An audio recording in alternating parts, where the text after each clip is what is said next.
Bonjour ou bonsoir, c'est selon. Je suis l'apôtre Steve et je suis à nouveau très heureux aujourd'hui de pouvoir nous partager cette parole de Dieu. Alors je voudrais donner une exhortation, j'espère que ça vous fera du bien. S'il faut donner un thème à cette exhortation, je dirais la formule qui arrête Dieu. Nous pouvons dire ça autrement, nous pouvons dire la prière ou le type de prière qui arrête Dieu. Nous avons besoin souvent d'arrêter Dieu dans nos vies. Voyez-vous, dans Luc au chapitre 18, du verset 9 au verset 14, la Bible nous parle du publicain et du pharisien. La Bible dit que tous les deux se sont rendus au temple pour prier. Au soir de leur prière, un a été exaucé et l'autre, sa prière est restée inexaucée. Et là, nous pouvons nous poser la question, Dieu fait-il acception de personne? Dieu fait-il la différence? Dieu n'est-il pas impartial? J'ai une bonne nouvelle pour vous. Dieu ne fait acception de personne. Et Dieu nous aime tous de la même manière. Mais si la prière de l'un est exaucée et la prière de l'autre ne l'est pas, c'est qu'il y a certainement quelque chose qui ne marche pas. Et je voudrais ce soir, en quelques minutes, nous partager une des clés qui ferait en sorte que notre prière puisse avancer. Alors je le redis, la formule qui arrête Dieu. Voyez-vous, je voudrais m'appuyer sur 1 Samuel du chapitre 1 au verset 19. C'est l'histoire de Elkana. Elkana, c'est cet homme qui a eu deux femmes, qui avait deux femmes. Une s'appelait Anne et l'autre s'appelait Pénina. La Bible nous dit que la première, c'est-à-dire Anne, était stérile. Elle n'enfantait pas. Elle ne pouvait pas donner naissance. Elle ne pouvait pas procréer. Et la deuxième, Pénina, enfantait. Voyez-vous, nous aussi, nous sommes parfois confrontés à des défis dans notre vie. Quoique, allant à l'église, même si les gens parfois peuvent nous voir avec un sourire, Dieu seul sait les combats que nous menons dans notre cœur. Dieu seul sait parfois les souffrances dont nous sommes victimes et parfois même le pasteur n'est pas au courant, l'apôtre n'est pas au courant, le frère en Christ ne l'est pas, mais Dieu seul sait ce que vous vivez. Et parfois vous avez l'impression qu'il y a un plafond de verre au-dessus de votre tête, vous avez l'impression que Dieu ne vous voit pas, qu'il ne vous aime pas. Je vous assure, Dieu vous aime. Mais il y a quelque chose qui manque certainement à votre prière. Et nous allons utiliser cette histoire de Anne pour pouvoir le comprendre. La Bible dit que Anne, qui était la première épouse, n'enfantait pas. Et Anne, à chaque fois, se rendait à Silo avec sa famille pour prier chaque année. Chaque année, Anne le faisait, comme beaucoup d'entre nous.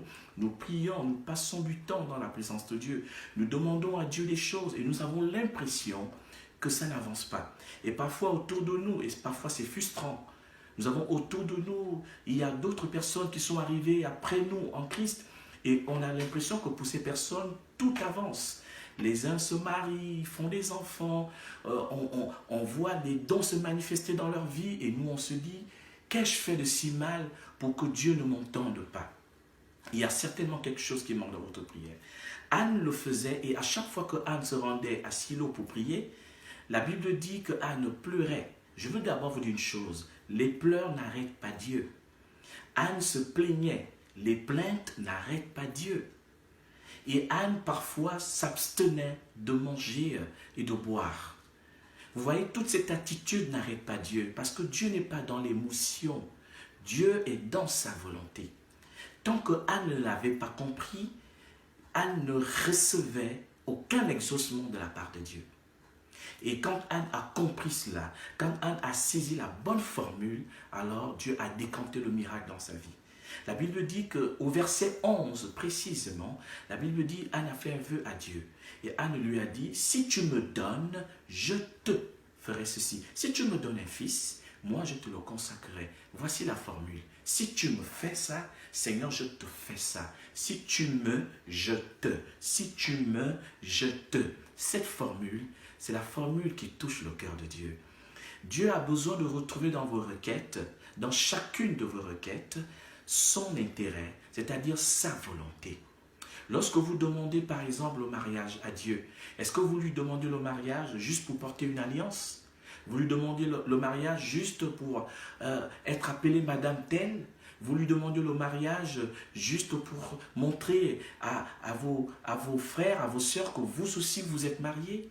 Si telle est votre motivation, cela ne peut pas arrêter Dieu. Quand vous demandez à Dieu un enfant, c'est juste pour lui dire, Seigneur, montrez aux autres que vous aussi vous pouvez enfanter. Quand vous demandez à Dieu du travail, c'est juste pour montrer à Dieu que vous aussi vous pouvez travailler, ou pour montrer à vos voisins, pour montrer à vos familles. Si telles sont vos motivations, celles-ci ne peuvent pas arrêter Dieu. Ce qui arrête Dieu, c'est quand vous lui dites, Seigneur, si tu me donnes un mari, je promets, Seigneur, de prendre ce mari, de travailler avec lui pour ton œuvre. Seigneur, si tu me donnes un enfant, je promets de l'élever dans tes voies.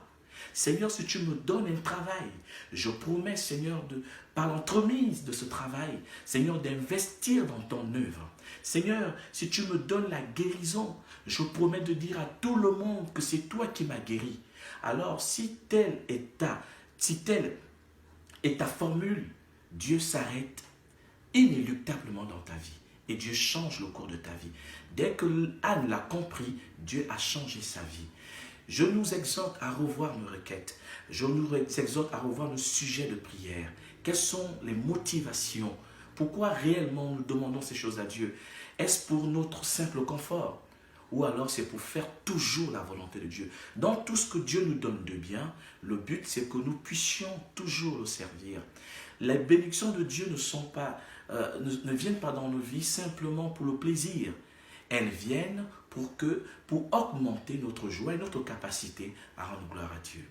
Je nous exhorte à prendre cette formule. Seigneur, si tu me donnes, je te le redonne. Si tu me fais ça, je te promets de te faire ceci. Si telle est ta formule, alors Dieu va s'arrêter et tu verras que Dieu te donnera un Samuel comme il a donné à Anne. Voici mon exhortation. Ne te décourage pas. Prie, mais examine les motivations de ta prière et tu verras la gloire de Dieu. Que Dieu te bénisse. Merci.